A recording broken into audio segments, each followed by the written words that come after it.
Today the meditation is led by Les Strong.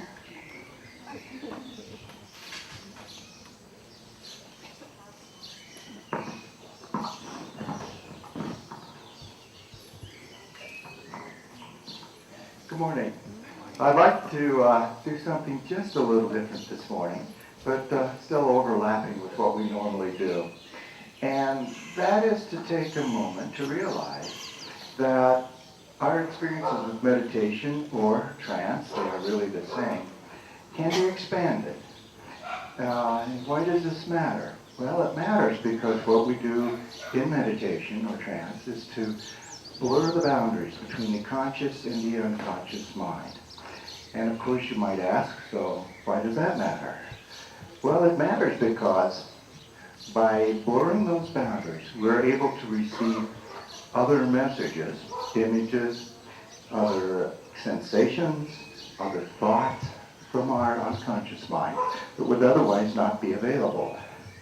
And the application for this, in case you're wondering, there are many, but one is that we can adjust our experience of sensation, specifically of pain. And so this morning I'm not going to ask you to focus on pain, but to do a brief experience with how you can use meditation to alter your physical sensations. So I'd like you just to take a moment, and for some of you this will occur, for some of you perhaps not. We only have a couple of minutes for this, but it will be enough for some of you to notice this. So what I'd like you to do now is simply to relax. Many of you I know can slip into trance or meditative state very easily, at the drop of a hat as it were, or perhaps the raising of a finger, maybe the finger of your left hand, your index finger. Now for some of you, trance is best experienced with your eyes open and perhaps focusing upon something before you. It might be your hands, it might be the chair in front of you. But either way, as you do this, you can enjoy the simple act, as we all know, of breathing in and breathing out. Breathing in relaxation and breathing out tension. Some people like to think of it as color. Breathing in blue and exhaling red. But either way, to allow yourself to let go of whatever tension there might be in your head, your neck, your shoulders, and down through your back and your legs and out through your toes. And as you do this, would you also take note of sensations that perhaps you don't normally take note of? I'm thinking perhaps you haven't checked in with your left foot recently. What might be going on with that left foot? Is it warm? Is it cool? Is it comfortable? Just take note of something you haven't noticed before. Then of course there is also your knee. Now your right knee may be something you haven't noticed at all. Perhaps there are no sensations there. Often they're not. But you do have parts of you that are experiencing sensation now, and parts that are not so much. And so for this experiment, I'm wondering if you might be able to, in your own way, at your own time, create sensation in the index finger of your right hand. I wonder if that finger might be just a little bit cooler than the index finger on your left hand. Perhaps that coolness would come down through your wrist and over your hand and move directly to the index finger. And what a nice thing it is to know that you can alter the sensations or notice sensations that you had not paid attention to before. You might notice the pleasure of your back leaning against the back of the chair. And if you want to, you can focus upon that, or the chair supporting you from below.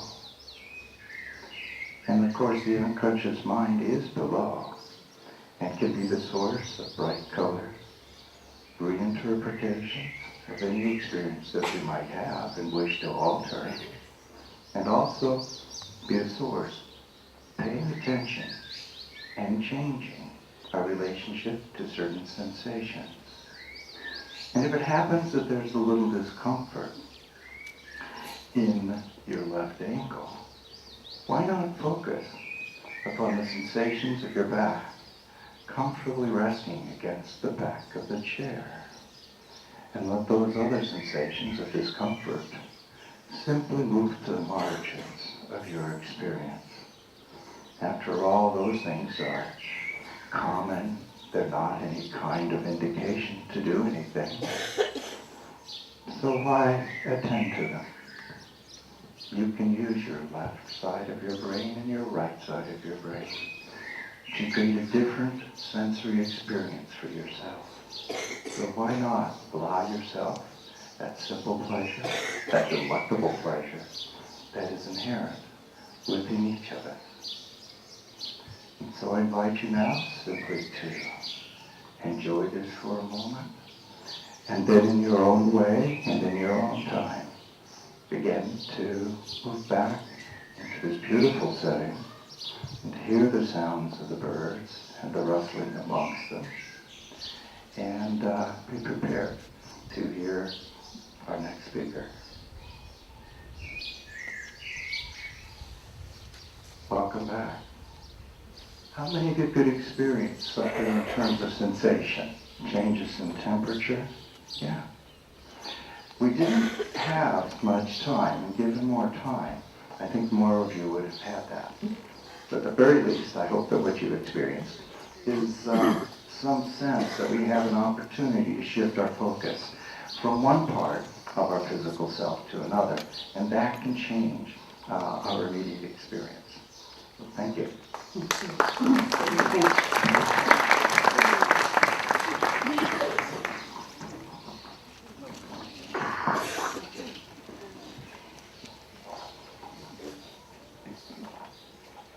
Our presenter this morning is Alejandro Grattan. I must confess that after 5 years, I have learned the correct way to say his name. It rhymes with Patton.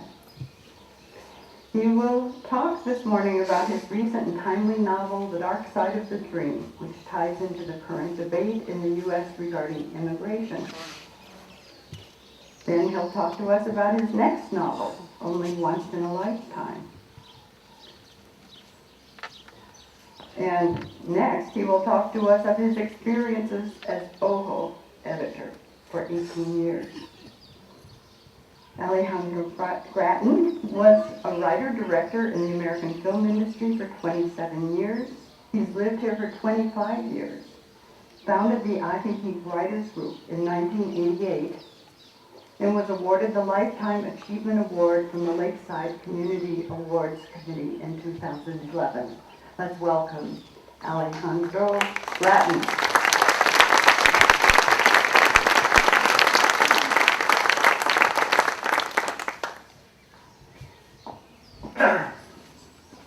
Thank you all for coming out today.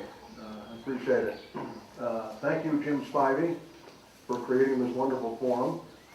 And thank you, Margaret. I provided her with all that material that she just read, and by God, she read it like she believed it. Could be a serious problem. Whoops. What's that, your ID too? No, it's on this side. Before I get started, let me say that I've attended several sessions here, and I've always been enormously impressed with the people who can speak from a memory, especially Mark Sconce, who comes and recites poetry by the hour that he has memorized. Unfortunately, I don't fall into that category, so I've got some cue sheets here for me. On that very same subject, I might say that only a couple of weeks ago I was at the LCS and talking to a friend about memory loss. And I told him I was kind of concerned because it had always been one of my few attributes, but now it seemed like it was fading. And he said, well, what are you thinking, Alzheimer's? And I said, well, now that you mention it. And he said, well, don't confuse Alzheimer's with normal memory loss. And I said, like, what's the difference? He said, well, you go to a grocery store to buy a bunch of groceries and you can't remember everything you went to buy. That's normal memory loss.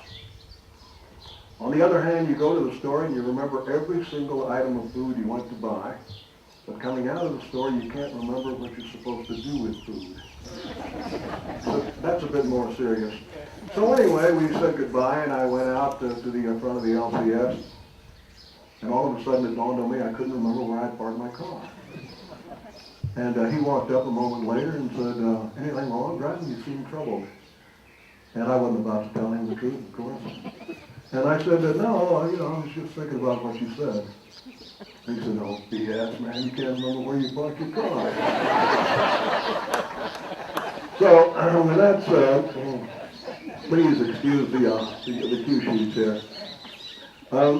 Yes, I recently, a novel of mine was republished. It was first done 17 years ago and it just came out. And I'll talk later about both the novel and the guy who was responsible for doing it. But immigration is much in the news right now, and it reminds me that the Congress currently has got a 10% approval rating. I'd like to know who those 10% are. Where they found them, in mental institutions or where? A friend of mine gave me a good line of dialogue, and I wish I'd said it. He said, illegal aliens have long been a problem in the United States. Don't believe me? Ask any Indian. Right? So, I'm going to read from the preface of the novel. The earlier version did not have a preface, and this is an abbreviated version, but it'll give you an idea. During the early part of the 20th century, Mexico underwent a tumultuous social and economic revolution that would have a deep and long-lasting effect on the United States. In the wake of that revolution's shattered dreams, the first of the Mexican migrations arrived, driven by the mythical promise of El Norte, the North. The United States was on the brink of the First World War, and the song its citizens would soon be singing was Over There. Before that war was won, more than 10,000 American soldiers a day were indeed being shipped over there, leaving the country with a desperate need for domestic manpower. Heeding the call, Mexico sent north some 500,000 workers to help make the world, in President Woodrow Wilson's unforgettable words, safe for democracy. This initial migration was unique in two ways. First, it was welcomed by the American people and their government. Further, it gravitated to that part of the United States that had once belonged to the ancestors of those people now returning to it. Mexican labor helped mine the ore, till the soil, maintain the railroad, and make the guns, all vital to the war effort. Yet this labor force was consistently mistreated, and almost always by the same type of people who over the next half-century would most fervently court Mexican labor in times of national crisis. With the First World War finally won, the United States ushered in the era of the golden 20s. Yet for Mexican Americans, it became a period of benign neglect. But nowhere were the aftershocks of the Wall Street crash in 1929 more severely felt than in Mexico, which led to the most disastrous economic period in this country's history, thus setting the stage for the next migration to the United States. With nearly a quarter of its population in a state of slow starvation, the eyes of the Mexican people again turned northward. Within 1 year after the great crash, more than 1.5 million Mexicans would venture across the border. This time they came not by invitation, or even in search of a better life, but simply in the hope of staying alive. But soon realizing the conditions were little better in El Norte than in their own country, many returned to Mexico. If fated to starve to death, they felt it best to die on their own soil. Thousands of others, however, some with roots in the United States that dated back for a full century, were deported. Many of them had fought as doughboys in France, but despite having been promised that naturalization would be their ultimate reward for having served in the military, they were also shoved into the cattle cars.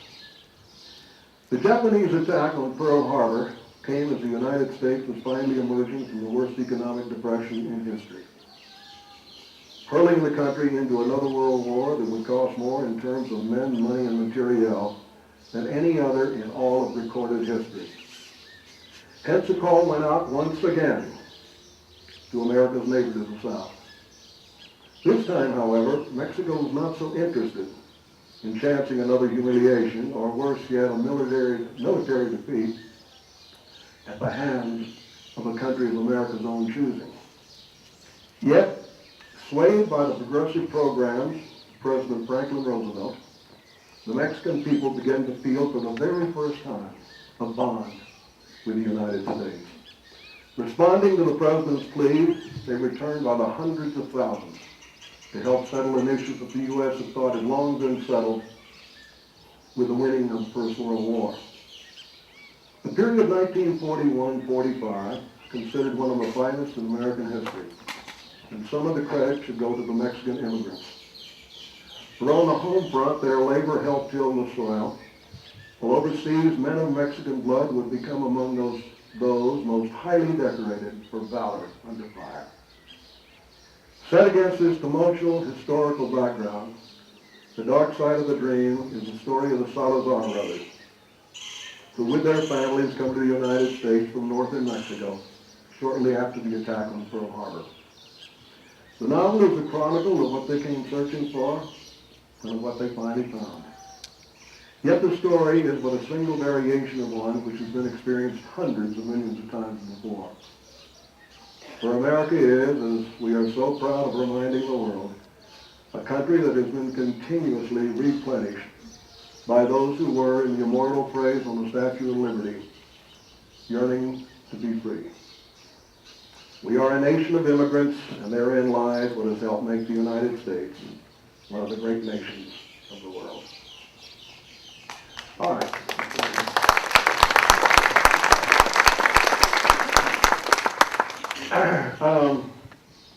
I guess I was looking for a theme of what I was going to talk about. I like themes.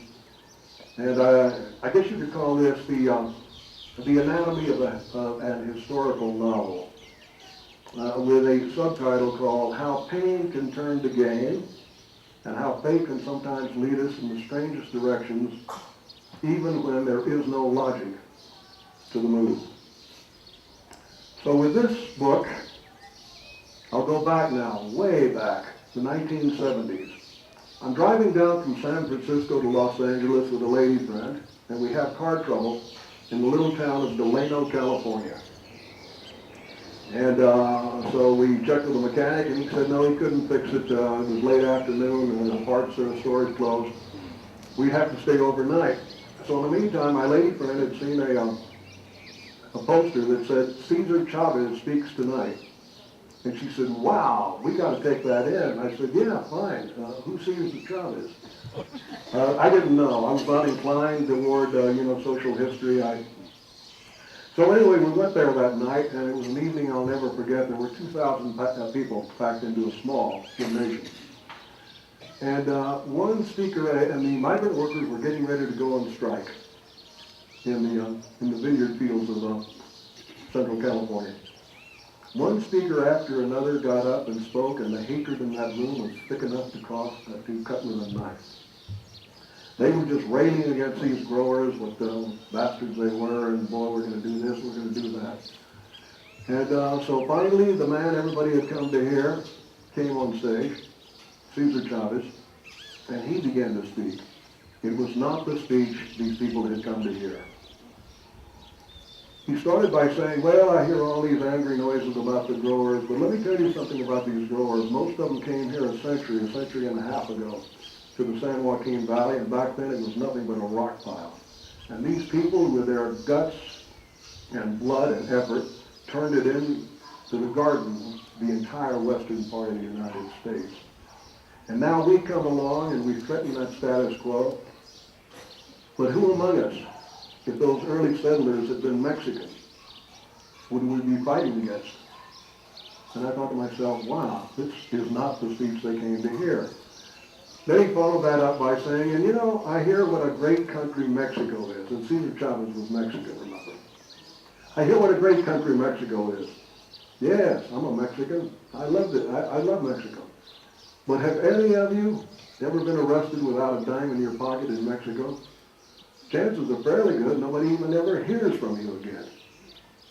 He said, but here in the United States, 2 of our brothers were once arrested, and almost immediately major American organizations came behind them. And before it was over, they'd taken their cases all the way to the Supreme Court of the United States, and in effect had changed the law of the land. Those laws are called the Escobedo and Miranda decisions. So anyway, at that point, I turned to my lady friend and I said, you know, I don't know who this guy is, but he's an American Mahatma Gandhi. And before this is over, I don't exactly know who he's fighting against, but he's going to beat him. Because in refusing to hate them, he's going to disarm them. And that's exactly what Cesar Chavez did. So anyway, later on, I'm chatting with some of these migrant workers. And I was kind of looking for a story, and I asked this one guy, I said, wow, this is, you know, one of the most unique individuals I've ever come across. Do you have any enemies among your people, or does everybody love him? And one guy very reluctantly said, well, yeah, he's got one guy who's against him who doesn't love him. I said, well, who is this guy, another leader or what?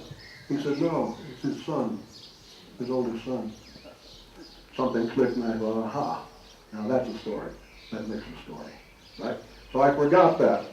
I never forgot that, I should say. Sometime later, I'm coming back from to New York from the Deauville Film Festival in France, where my picture, Only Once in a Lifetime, was one of 5 movies chosen to represent the United States. I mention this because it's one of the few successes I've had in my life, and I'm happy for the occasion to mention it. I once in a dark moment started counting up all my successes versus failures, and I stopped when the ratio got to 10 to 1. And that was even with me granting myself every single benefit possible.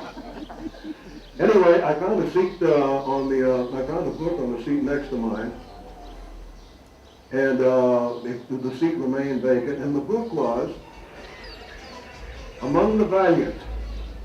And it was about the heroism of Mexican Americans in the First and Second World War. It had a foreword by Lyndon Johnson, who at that time was Vice President of the United States. The book stayed in my mind for many, many years. Sometime later, I'm in San Antonio, Texas, on a press junket for another picture of mine, and I happened to meet a couple of old Mexican guys, middle-aged guys, I should say. They looked old to me at the time.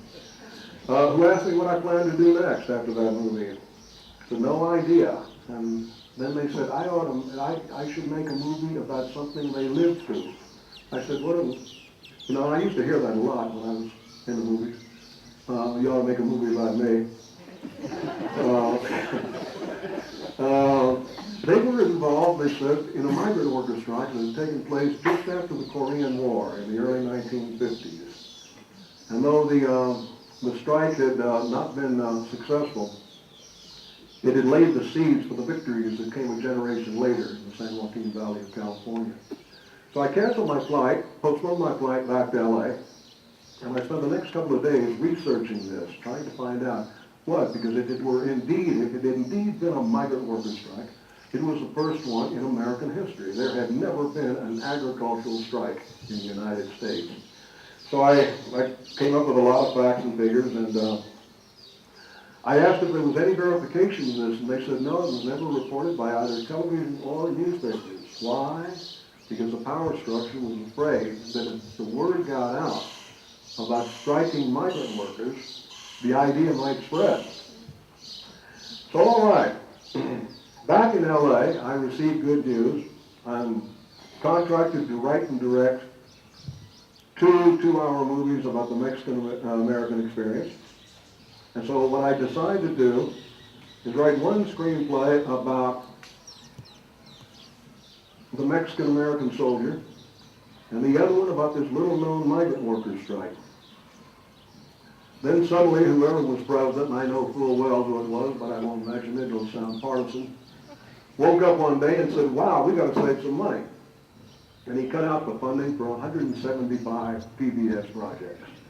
And so suddenly, my two were orphans on my doorstep again. Then I had another project. I talked about my failures, as you know, at a major studio that fell through. And finally, I was getting the idea that maybe I developed a terminal case of the Midas touch in reverse. And I decided to move to my mother's country, Mexico, and try my hand at something I'd never done before, write a novel. But I only planned to stay in Mexico for no more than 6 months. That was 25 years ago. Here at Lakeside, I decided to use the basis of the book, as the basis of the book, for 2 screenplays and make the main characters in each one all members of the same Mexican family that migrate to the United States 2 weeks after the attack on Pearl Harbor. I had it took me, even starting with 2 screenplays, it took me 3 years to write this book. And then it seemed like it was going to be another 3 years before I could get it published. But luckily enough, right here at the LCS, I met a lady, and I was talking to her about it, and she said, well, I used to work for a publisher in the United States who specialized in exactly this kind of book. So within a very short period of time, it was published. I didn't bring that first version, I got the second. That was 17 years ago. And before it was over, they'd gotten into almost 2,000 libraries in the United States. Then last year, I met a gentleman named Mike Miller, who's with a publishing company called Egret Books, and through his terrific work, a revised edition was finally done. And I'd like to introduce Mike Miller. Mike, can you stand up? You've been drinking. There you go. This is the book.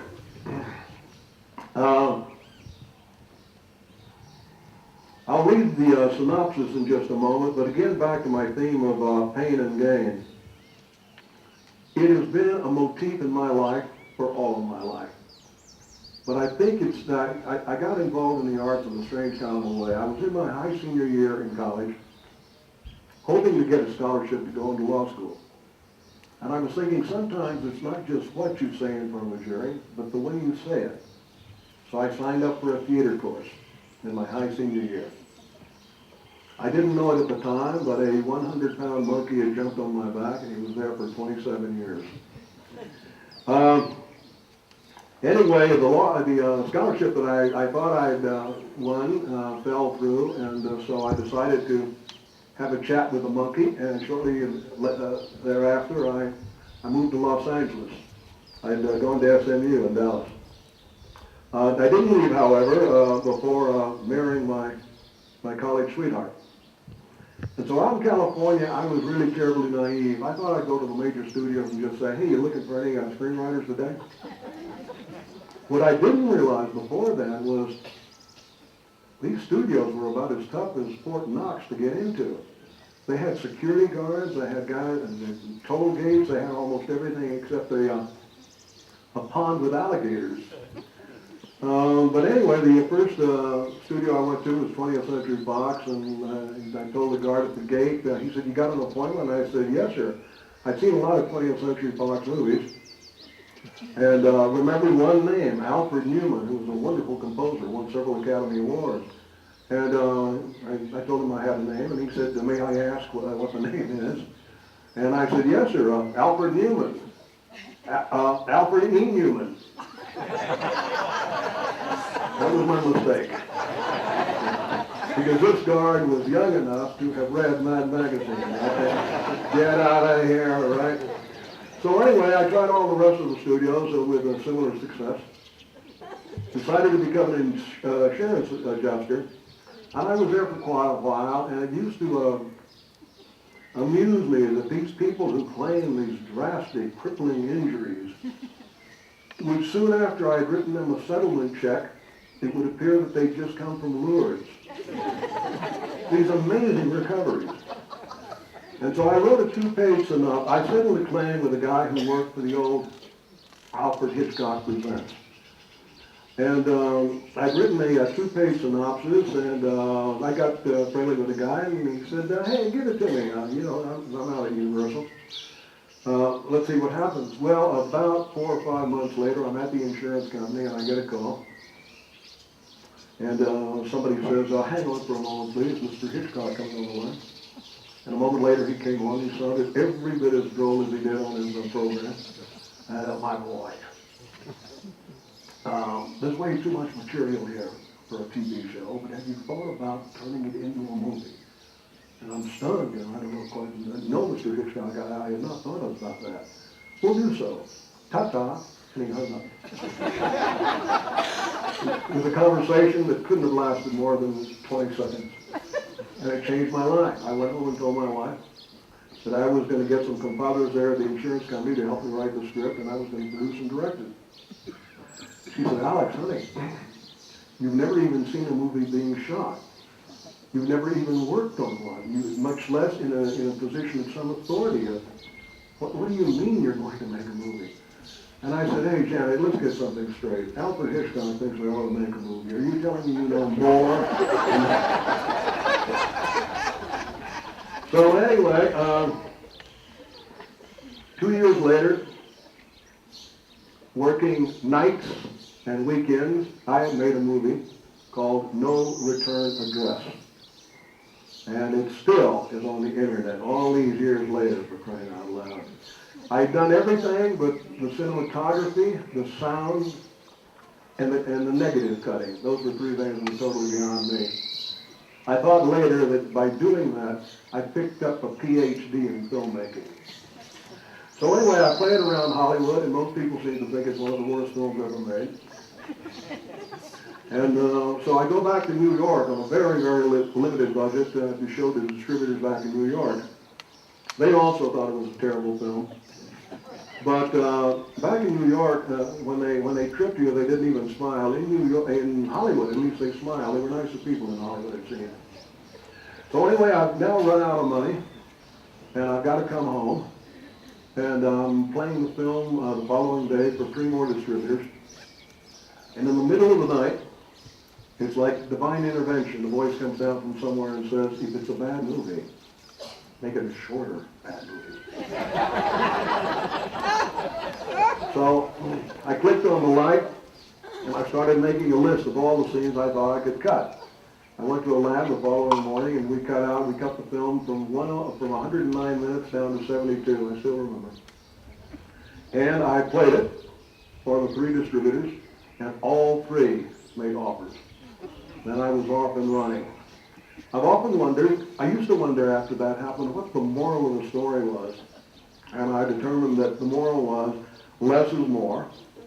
And all these years later, as the editor of the Ojo del Lago, I remember that. And I've made a lot of enemies telling them, cut it down, cut it down, cut it down, because I never forgot what happened with the movie. All right, so going back to Hollywood, years later, I'd made several bad investments and had lost my condo, even lost my car. I had to sell my car. So I'm looking for a cheaper place to live in Los Angeles. I never, if you can believe this, have been over to the Mexican section of LA, East Los Angeles.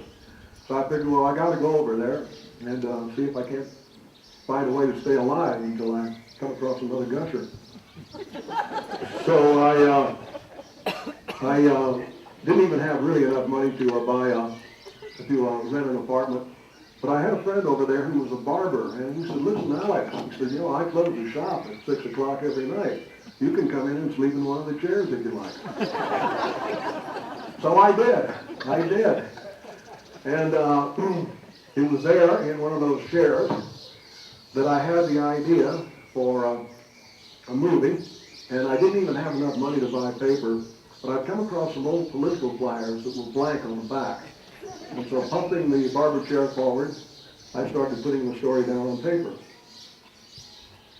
The financing miraculously came together very, very quickly. It was not a low-budget film. And within a year, it had its East Coast premiere at the Kennedy Center, and later became one of the films at the Deauville Film Festival. But the point I'm making is that never would have happened. It was one of the great moments in my life. It never would have happened had I not gone dead broke and had to move to East Los Angeles. East LA impressed me almost like being in a foreign country. It was all the signs were in Spanish. It was really quite a trip. So anyway, with that said, back to Lakeside. I came down here in 1987, and shortly thereafter, a woman met me on the street, and she said, listen, have you ever thought about setting up a writers group down here? And I said, no, I never have. And she said, well, you know, I said, I don't think there's that many writers, are there? She said, no, you might be surprised. So I said, why don't you do it? You got the idea. And she said, well, I don't have the credibility, you know. You could do it, but I will be your assistant. I'll be more than happy to help you. So we put out the call, and the first session of the writers group, way back in 1988, was at the Old Posada. And there were about 35 people there, and I thought it went pretty well. You know, I've been around writers all my life. I knew how insane they were. And so anyway, we agreed to meet again in 2 weeks, right there at the Posada. She never came back. This lady who gave me the idea never came back. And about 2 years later, I saw her on the street, and I said, her name was Rosemary Kimbrough. And I said, what happened to you? My God. And by way of answering, she said, Grattan, did you ever see the old Frankenstein movies? I said, yeah, of course, everybody's seen those. She said, well, I saw what we had brought together. I felt like Dr. Frankenstein must have. What have we done? She said, I've never come across so many rowdy, opinionated, loud, obnoxious people in all my life. So anyway, the writers group is still going on, and I don't know if we've gotten better or not, but I like to think we have. Over the years, we've had some terrific writers. Barbara Bickmore. How many people here know about Barbara Bickmore? Well, a couple. Barbara Bickmore did not start writing. She's been a school teacher all her life. She started writing when she retired down here at age 62. And within 3 years, she had 2 novels on the New York Times bestseller list. Another guy was Ray Rigby, who had been one of England's most prominent screenwriters and had won the British equivalent of the Academy Award for screenwriting twice. The other guy was, another of the guys was Jim Tuck, who had written and sold 400 articles and had penned 5 books, 2 of which carried forwards written by famous writers like Gore Vidal and Arthur Schlesinger. And we've still got some awfully good writers. This incarnation of the writers group is one of the best ever. Anyway, getting to the Ojo de Lago, and I'll wrap this up. In 1995, the peso was drastically devalued, and people almost overnight lost 50% of what they had. I didn't have much, but I lost 50% of it, and I can no longer live with all the swells and ITE. So I had to move all the way out to Santa Cruz, and then I also had to sell my car. And so I'm out there, and the editor of the Ojo de Lago at that time was Rosa Maria Casas, one of the most stunning, impressive women I've ever known in my life. He had worked with the diplomatic service, the Mexican diplomatic service, that had been stationed in Paris and Rome, Greece, on and on and on.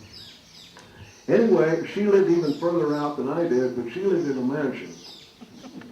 And every time we had a writers group, she would pick me up on the highway when I'd be out there, and we'd drive into the writers group, and we'd talk about the Ojo in one way or another. One day she arrived at my house in the middle of the afternoon, which was unusual, and she said, "What are you doing?" And I said, "I'm just sitting here watching my life slowly passing by."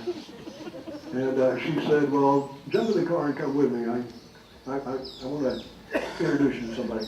So we went to see Richard Tingett, who I'd never met before, who was the publisher of the Ojo. And she had already given her notice, and she asked him, she said, have you got anybody in mind? And he said, well, I've got a list here of 5 people that I think are really promising. And she said, let me take a look at the list. He handed her the list, and in one of the great bits of business I've ever seen, without missing a beat, she took out a cigarette lighter and set fire to the list. And very gently laid the list in the ashtray, and turned and said, hey, forget the list, this is the guy. And Richard Tingen said, I don't even know this person, you know. Blah, blah. She said, hey, Richard, let's get something straight. Are you telling me you know more about journalism than I know? I'm telling you this is the guy. So, boy, you talk about shotgun weddings. That was one of them. I got off to a bumpy start. This is before emails. I got a letter there at the hall one day, and the guy said, dear Mr. Editor, I don't know if you know this or not, but the Ram Charger truck can only be made, is only made in Mexico City. And I went to Mexico City not too long ago, and I bought one.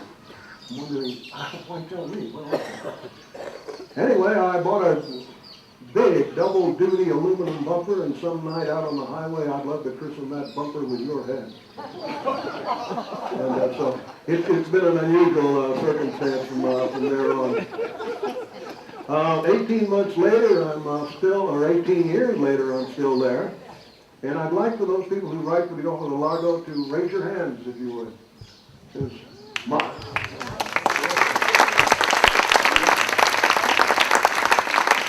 you can see I stacked the deck, didn't I? Just by way of finishing, I first came down here in 1963. A lot of you weren't even born then. And well, I thought that'd be a crowd pleaser. Anyway, I spent a summer down here, staying in a cottage at the Old Posada. They had cottages then. And I met some people who had been here in 1941. And they were telling me about what life was like, and it was absolutely fascinating. There were many, many, many refugees from Europe living in Ajijic. They had been refugees from Hitler's Europe. Most of them were Jewish, I think. And it was a lot cheaper living down here than up on the border. Well, they were waiting for their letters of transit, so to speak, to be able to get into the United States. And this guy was telling me that the Posada, catering to this expat community, really in the full sense of the word, would have dinner dances every Saturday night, and they would play a medley of European national anthems, and it was black tie and the whole thing. But there was only one telephone in town, and it was in the post office, and most of the time it didn't work. And the highway between Chapala and Ajijic was at that time almost unpassable. Anyway, it was an interesting time, so I decided all these years later to write it into a book, and I'm still playing around with the idea, but just to give you one idea. While I was living in LA, my wife and I knew a couple who wanted to buy some property in Ensenada, so we would come down with them. And along the way, we met a little Mexican boy, 10 years old, who became our guide in Ensenada. There was nothing about Ensenada this little boy didn't. We found out later he was homeless, but he was the most audacious negotiator I've ever known. We'd show up to see a movie, and if we were 15 minutes late, he would try to bargain with the cashier that we should be given a discount. I mean, this guy. I once joked to her, I said, if this guy had been my agent in Hollywood, I'd own the joint by now. Anyway, I'll never forget him. He was a great, great character, Celcito Casillas. And I'm using him as the hero in this book. Well, I was going to read part of the book, but I think I'm out of time. I'm out of time. So thank you very much for coming.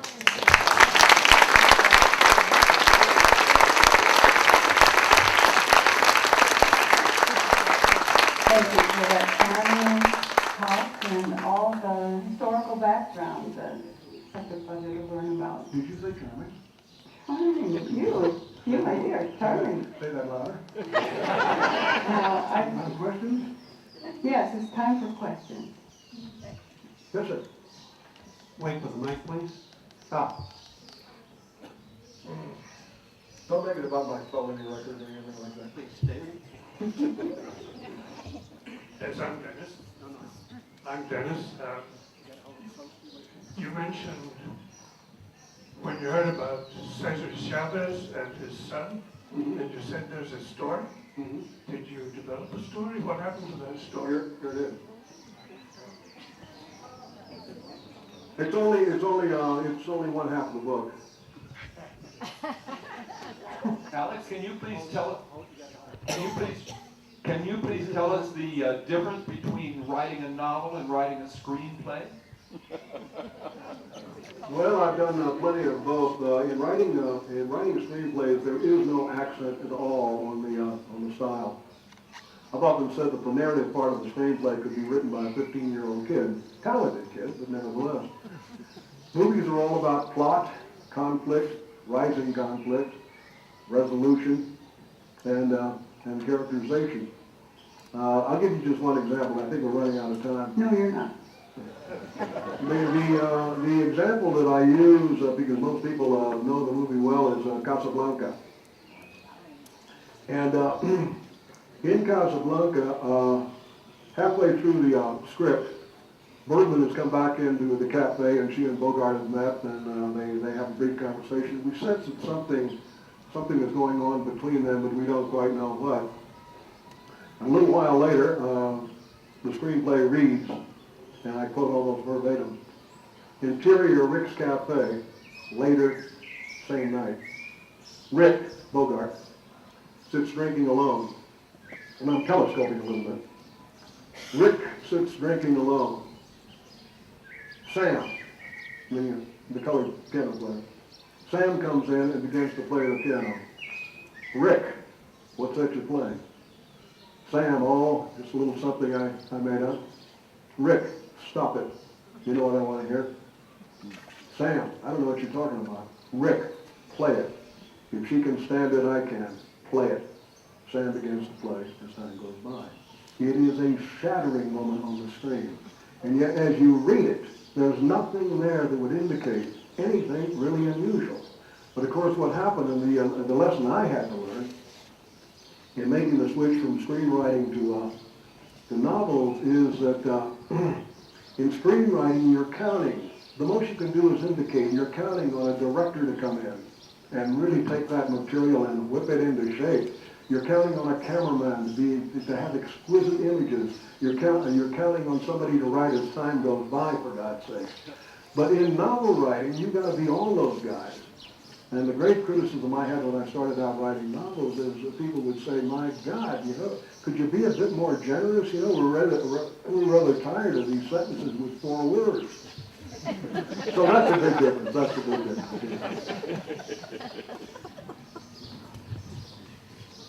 Thank you so much. Having been in 3 of the industries that you refer to, I am very glad that you were not a lawyer. Secondly, I worked for one of the major studios myself who did the Lucasfilm, who did the Indiana Jones and, of course, Star Wars. And I'm glad that you were in that industry. But lastly, and more importantly, my first job was working as this assistant to the manager and assistant manager in Oxnard, California, of the Farm Labor Co-op that had, in fact, the braceros there. Can you speak to that? I have been to Cesar Chavez's museum, and it really, really touched me. That program, in my opinion, changed the United States dramatically. And if we had kept that program, I think it'd be a much different country right now, to tell you the truth. You know, in the 1950s, Edward R. Murrow did a program for CBS called Harvest of Shame. And it was about how badly we treat the people who made us the best fed country on the face of the earth. And when I got involved, it hadn't gotten much better. And you know what? Sadly enough, it is better now, but not as much as it should be. Cesar Chavez, at one point, one of the most admired people on the face of the earth. Many, many years later, a man dies in a boarding house near the near the Arizona-Mexican border on the American side.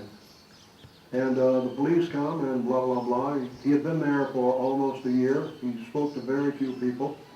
He cooked his meals on a little hot plate inside his room. hardly anybody ever called. They had a phone out in the hallway. And you'll never guess, it was Cesar Chavez.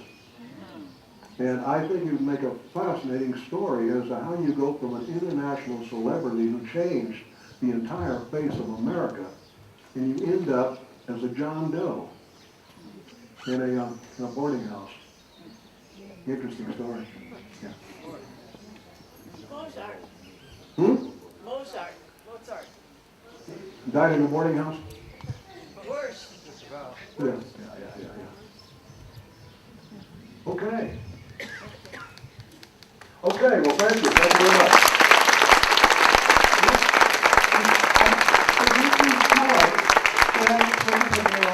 Oh, wow. The main reason I came here, for God's sake. So my the book is on Amazon, both in Kindle and in quality softback. And what you do is go to Google and type out thedarksideofthedream.com. The Dark Side of the Dream, all one word. And thank you.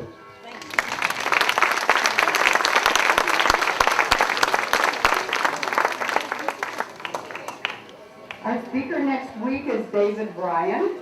He's going to talk to us about the father wound, a subject of particular interest to David, professionally and I think personally too. This will serve as a kind of follow-up on issues raised by our Father's Day presenters. So I hope we'll see all of you then. So you can remember, I hope to turn your cell phones on and pick up your coffee cups and stack the chairs. Thank you all of you for coming. We hope to see you next Sunday.